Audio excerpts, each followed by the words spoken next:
A very good evening and welcome to this Sunday's edition of Weekend Primetime News. I'm Arundhati Mudannayaka. Let's start off with a look at the stories making headlines tonight.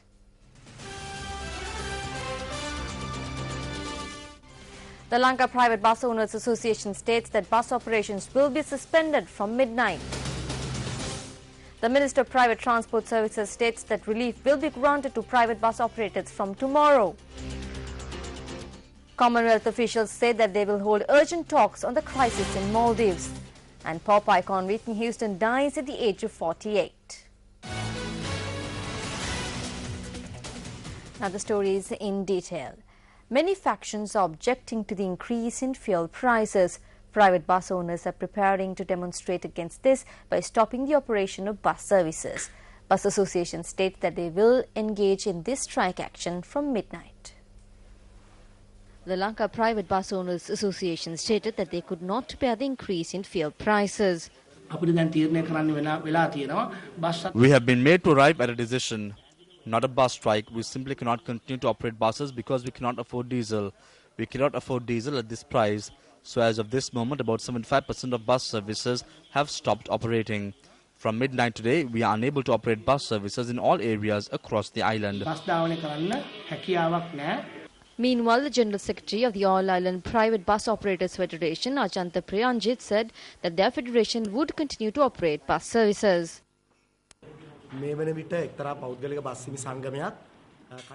The Private Bus Owners Association is planning to carry out an act of sabotage. I am clearly stating that no matter which association tries, these associations cannot legally commence a strike. Therefore, I must clearly state that the All Island Private Bus Operators Federation and the Inter-Provincial Private Bus Association have made all plans to continuously operate bus services across the island. When we made inquiries, the Lanka Private Bus Owners Association, of which Gaman Vicharatne is chairman, stated that they possess about 20,000 buses. Meanwhile, the All Island Private Bus Owners Association has registered 7,000 buses. However, at a media briefing convened today, the Minister of Private Transport Services, C.B. Ratnayaka, said that the private bus industry would receive subsidies from tomorrow. I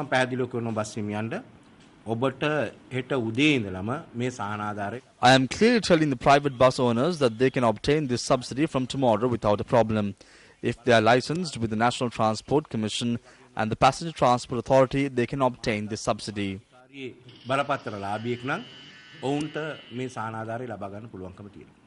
A journalist questioned the minister on how this system would be implemented. A plan has been prepared. I will inform you on Tuesday as to how it will be done. For it to be implemented, there has to be recommendations from the National Transport Commission. As per that recommendations, the Secretary to the Treasury will send that money to his account, his and her accounts.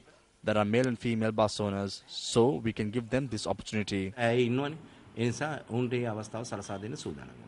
While private bus owners express these views with regard to the increase in fuel prices, fishermen have also raised objections. Fishing communities in villages like Thalwila, Barudalpolo, Thoduwava along the northwestern and western coast showed their protest by raising black flags. As fishermen, it is difficult for us to bear this fuel price hike. It is fishermen who use small vessels that utilize kerosene the most. The government has increased 35 rupees for a litre of fuel. Due to the price division, fishermen have faced serious problems to carry out their livelihoods.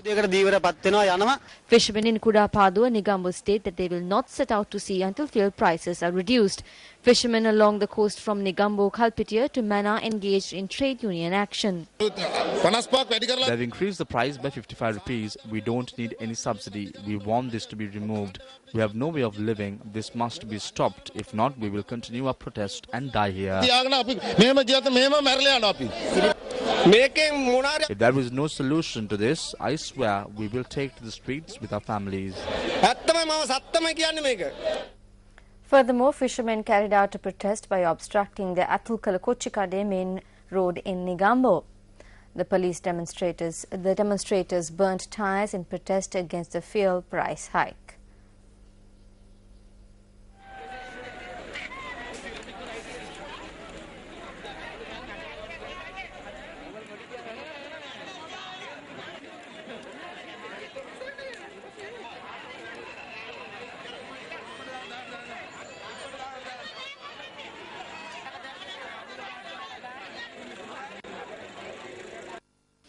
Meanwhile, issuing a communique, the Vehicle Owners Association, which rents out vehicles, stated that there is no one to speak for the more than 2,000 institutions which rent out vehicles.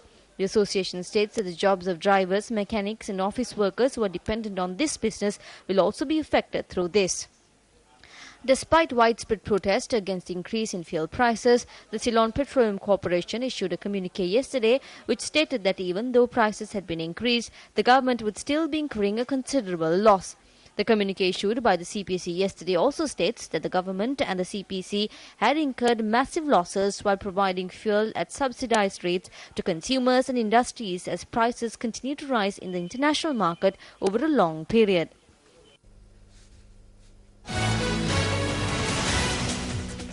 Leader of the United National Party, Sajid Premadasa, states that several miraculous incidents such as the recent fuel price hike can be foreseen in the future.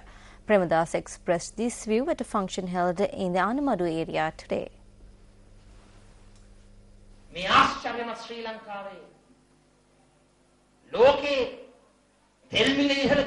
Fuel prices in our miracle Sri Lanka was increased, citing a world fuel price hike. Thereby, the price of petrol, diesel and kerosene was increased as witnessed never before in history.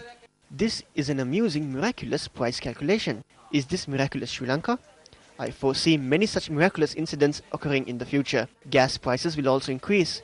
The prices of fuel here is not increased because of a world oil price hike. Prices are increased here in order to only protect the corruption, fraud and inefficiencies taking place in our country.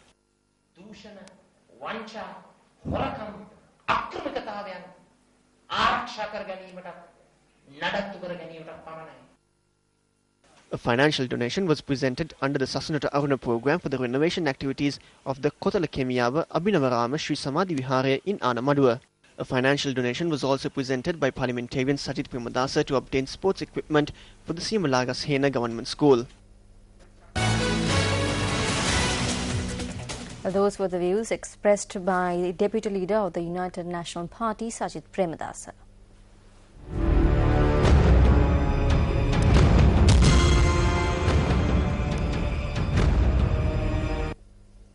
Maldives' new president inducted 7 members into his expanded cabinet today, including the country's first woman Attorney General, as he tries to entrench himself as head of a unity government in the face of his predecessor's refusal to accept his legitimacy.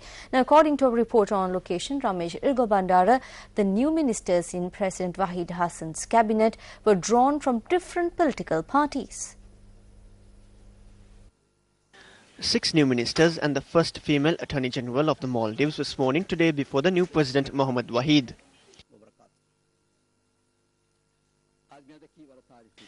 Meanwhile, supporters of former President Mohammad Nasheed held a protest meeting in the capital Male last night. The former President of the Maldives, Mohammad Nasheed, demanded fresh elections and says he will organize street protests if polls are not called. 6 new ministers and an Attorney General were sworn in before Maldivian President Dr. Mohammad Wahid today. Now, analysts describe this move as an attempt to solidify Dr. Wahid's move to create a unity government. In a new development, Commonwealth officials say that they will hold urgent talks on a standoff in the Maldives between President Mohammad Wahid and his predecessor. A Commonwealth ministerial watchdog will convene within 24 hours. Akbar Khan, leading the Commonwealth fact-finding mission in the Maldives, told Reuters that they are to hold a teleconference to review the circumstances pertaining to the transfer of the power and also with regards to the reports about former President Nasheed was ousted by a military coup. The Commonwealth Ministerial Action Group has the power to suspend member states if they violate democracy. Former President Mohammad Nasheed told international media that he was forced out in a coup. Wahid denies the claim. The capital Male remained peaceful today. However, there were no signs of extra security on the streets and people went about with their normal lives. While Nasheed has repeatedly called for foreign support, no government has openly backed him yet. Regional power India declined to intervene, calling it an internal matter, congratulating Wahid as the new head of state.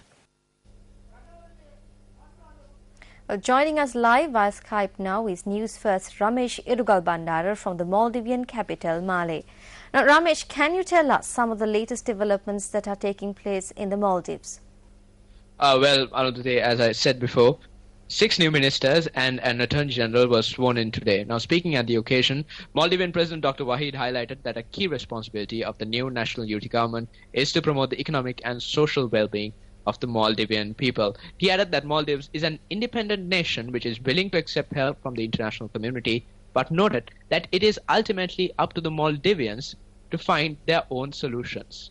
Meanwhile, a short while ago, the President's office issued a media release stating that President Wahid has appointed 5 ministers to head several key ministries in an acting capacity. Let me just highlight 2 particular ministries. Minister of Economic Development, Mr. Ahmed Mohamed, has been appointed as the acting Minister of Finance and Treasury, while Minister of Education, Dr. Asim Ahmed, has been appointed as the acting Minister of Foreign Affairs. Arundhati? Well, Ramesh, also tell us what is the mentality of the people in the Maldives regarding the events that have unfolded in their country during the last week or so? Well, Arundhati, I was able to interact with the local populace in Male today, and well, Male is basically divided. A certain group supports former President Mohamed Nasheed, while another group supports the current president, Dr. Wahid. It is currently split, and the situation is calm. However, there is a tension among the area residents because they believe that violence could spark at any moment. Arundhati? Well, thank you, Ramesh, for that comprehensive update. That was News First Ramesh Irgal Bandara reporting to News First from Male, Maldives.